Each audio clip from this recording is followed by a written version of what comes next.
Сабирзян Абдулович Кунакбаев – выдающийся ученый-селекционер, герой социалистического труда, автор легендарного сорта озимой ржи «Чулпан».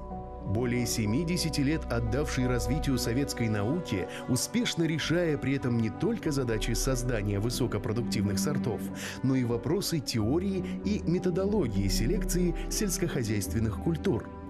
Ученый-основоположник нового направления селекции озимой ржи. Созданный им первый в мире короткостебельный сорт обусловил прорыв в отечественной науке и снял проблему ржаного хлеба в стране.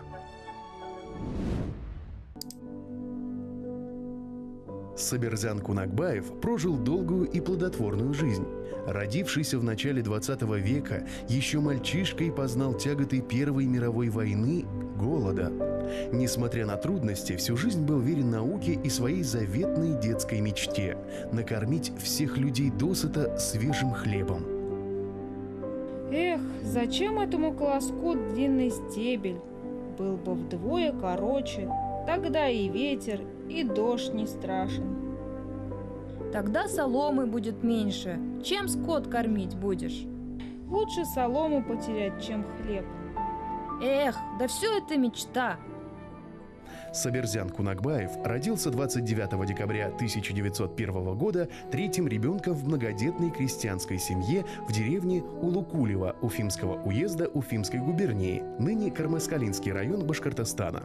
Родители были неграмотными. Земли у отца, чтобы прокормить 9 детей, было мало, но трудности только закаляли крестьянских детей. Трудовые будни Сабирзяна нередко сменялись походами с удочкой к озеру.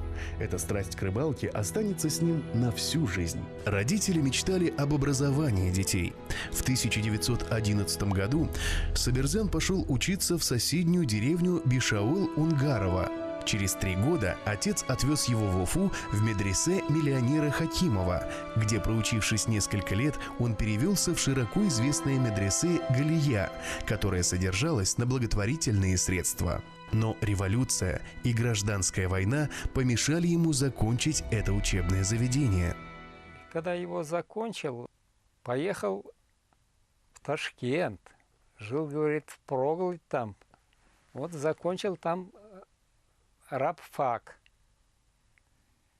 после которого получил свидетельство, что может поступить в любое высшее учебное заведение Союза. Вот он где-то в 22-м, по-моему, году закончил, поступил в Тимирязевскую академию. Знай, эта крошка хлеба больше тебя, сынок. Пусть не переводится хлеб на столе. Пусть и твои дети будут есть досыта, не будут знать нужды в нем. Сабирзяну пришлось пережить голод 1911 года, быть очевидцем ужасов мора в 1921. Поэтому без каких-либо колебаний он решил, что самым благородным делом на земле является выращивание хлеба. В Тимирязевке он учился старательно. Именно в академии Сабирзян увлекся наукой. Для дипломной работы под руководством профессора Сергея Жигалова выбрал тему изучения сортовых признаков овса. Тогда это направление в семеноводстве только разворачивалось, а описание сортов отсутствовало. Дипломная работа оказалась актуальной и трудоемкой. Целый год ушел на исследования. Впоследствии итоги научного труда легли в основу книги «Определитель главнейших сортов овса». Его распределили в Башнаркомзем. Это сегодняшнее Министерство сельского хозяйства, где он был ответственный за семеноводство всей республики матушки. Многое он сделал, но проработав 3 года, душа лежала в другой селекции.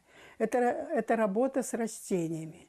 И вот с 1932 года, декабря 1932 года, он пришел вот сюда, на Чешминскую опытную станцию, где был изначально заместителем директора по науке.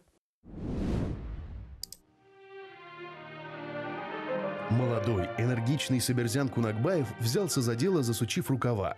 Сначала подобрал научно-технический персонал, затем составил селекционные программы, разработал методику их выполнения. Возглавляемый им молодой коллектив лаборатории постепенно набирал опыт, из года в год улучшая свою работу. И вот селекционное и семеноводческое дело в республике начало приносить свои первые плоды. Занимался непосредственно озимой пшеницей. Это его была величайшая мечта. Мы сегодня говорим, да, достижение его громадной поржи. Но работал он всю жизнь, это любимейшая культура. И вы видите на сегодня, насколько она востребована. Ведь это настолько был дальнозоркий человек. Он видел, что на будущее мы можем получать высочайший урожай по озимой пшенице.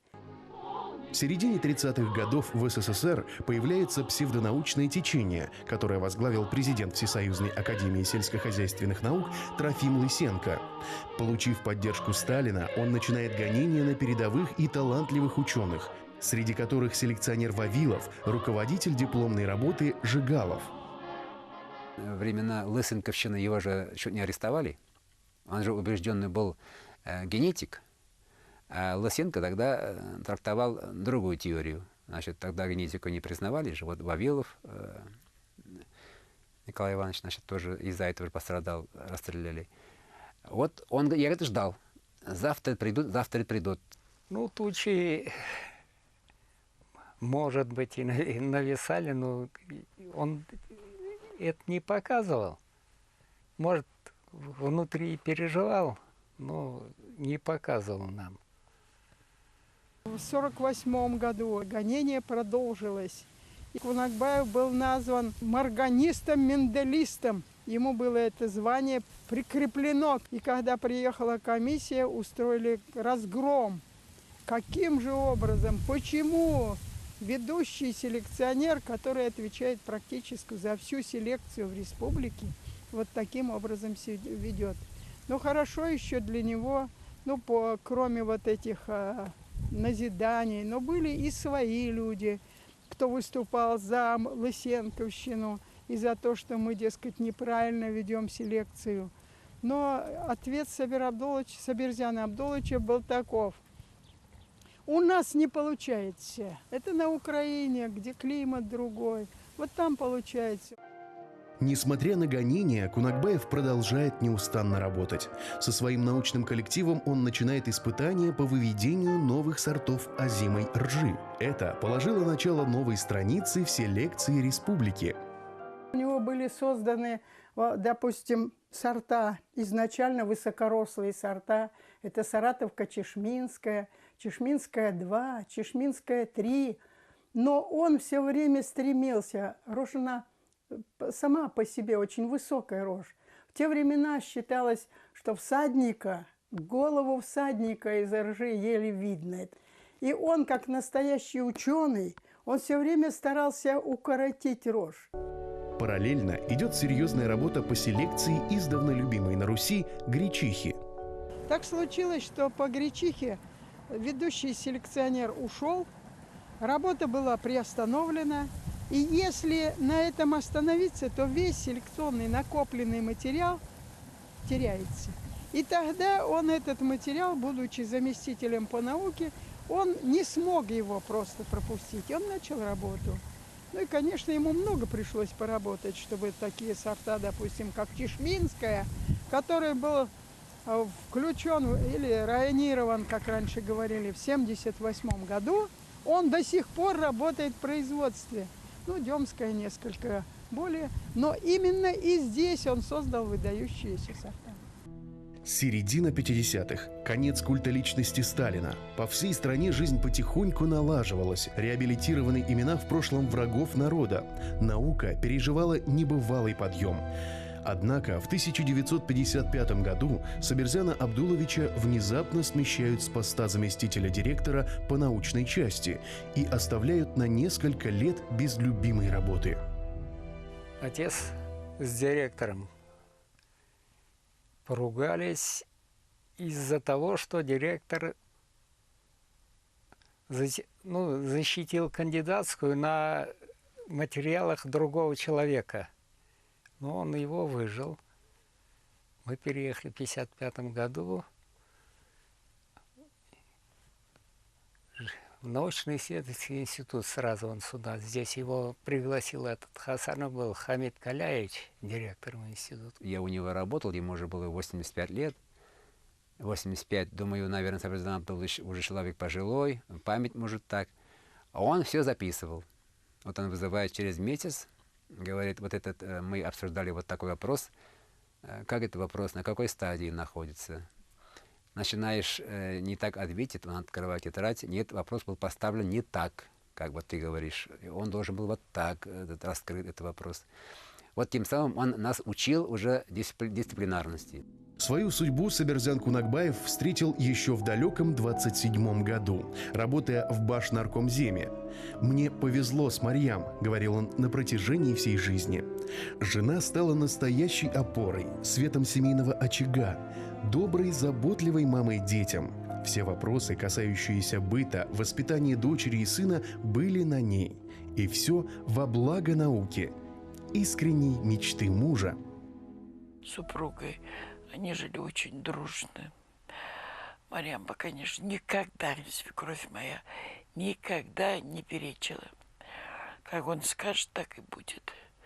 А вот когда она умерла, 8 лет же, он жил с моей дочерью, со старшей Гульнарочкой.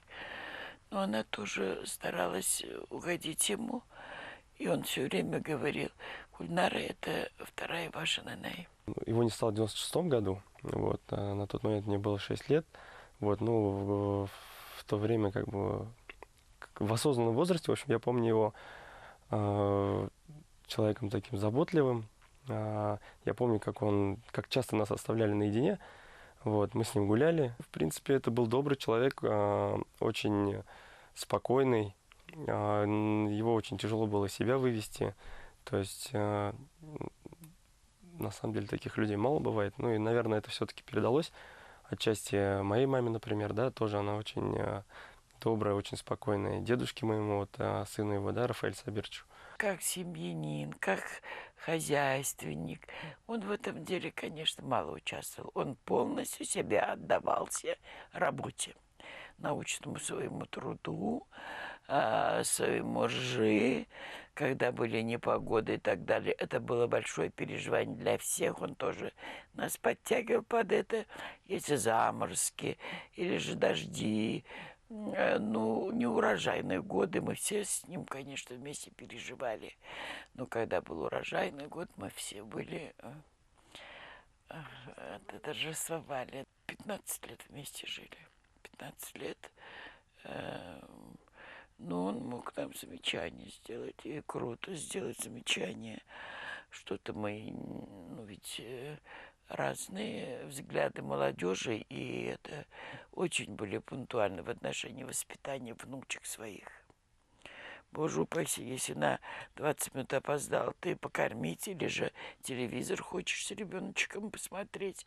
Нет, этого не давали они. Начало 60-х. Несмотря на свой возраст, Сабирзян Абдулович активен. Однако некоторые сотрудники начинают мягко намекать, дескать, пора и честь знать, на пенсию. Не знали, не ведали коллеги, что через каких-то 14 лет Кунакбаев в соавторстве с соратниками прославит их чешминскую станцию на весь мир. Работали всем коллективом. Кунакбаев много сил и времени отдал подбору и сплочению вокруг себя лучших научных кадров, созданию школы селекционеров.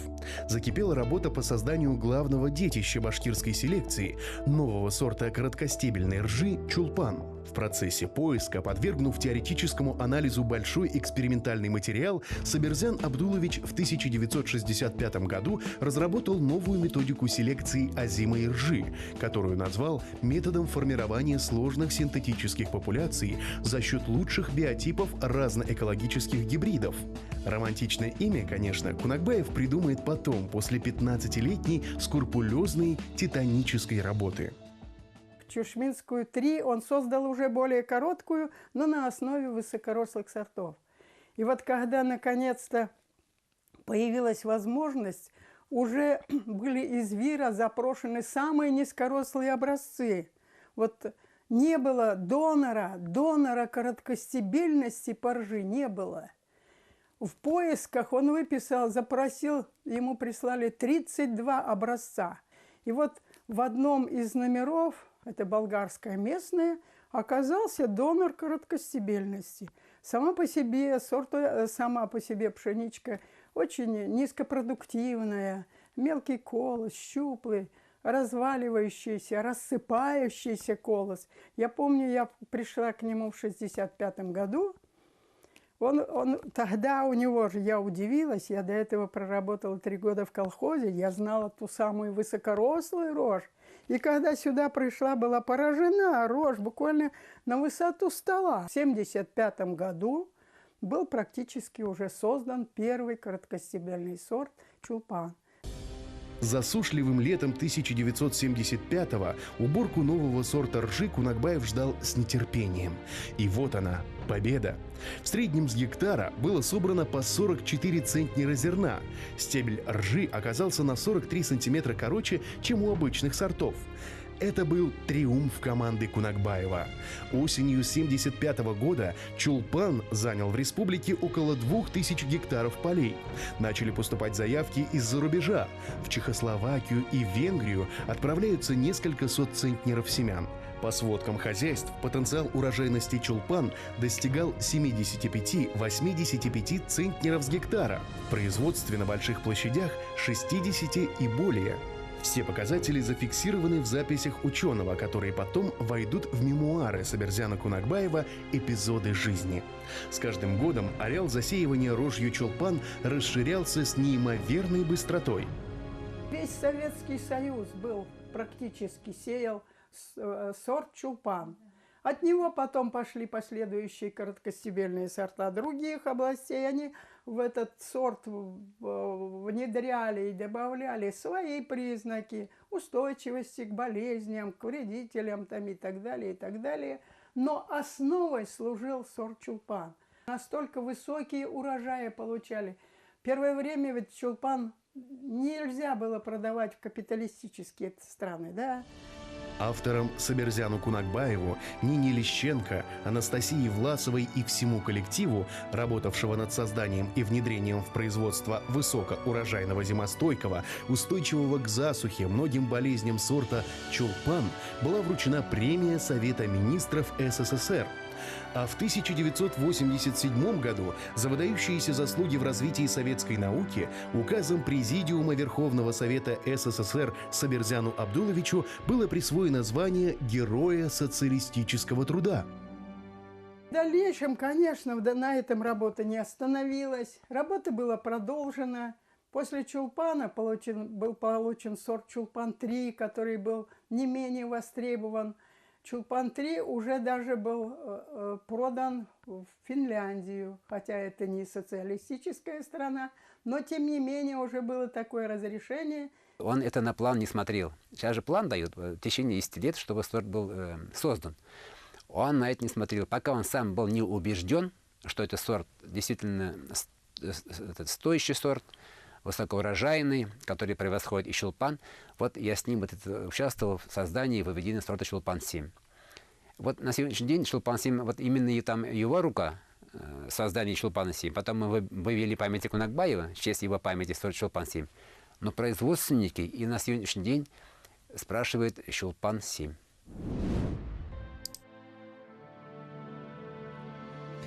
«80 субъектов России. Финляндия, Канада, Чехия, Швеция, Польша, Германия – все страны Содружества независимых государств.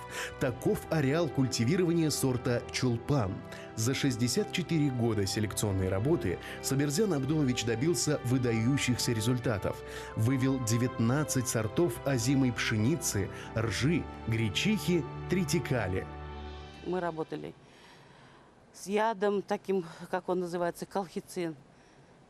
Нам его присылали из Грузии посылкой. Мы запрос делали. Это были как раз 80-е годы. Был у нас хороший, большой селекционный центр, тепличное хозяйство. И вот мы зимой там работали. И, как вам известно, это гибрид тритикали, пшеничная, ржаная. Мы вот колхицином обрабатывали, определенный концентрат раствора был. Днем мы ставили в колхицин, на ночь ставили воду, промывали, сажали эти семена растений эти. А в поле работали тоже с растениями, с гибридами F0. Мы им делали уколы в зерно, в точку роста или в корневую систему. Но у нас там ничего не получилось, а ведь получилось только у нас в комплексе. И вот создали сорт первый башкирский короткостебельный. Первый сорт у нас был башкирская 1, это зерново-кормового направления. А вот это вот башкирский короткостебельный, 1 метр дикаля. Создавался он очень долго. Вот находимся мы именно в селекционном питомнике 1 метр дикаля.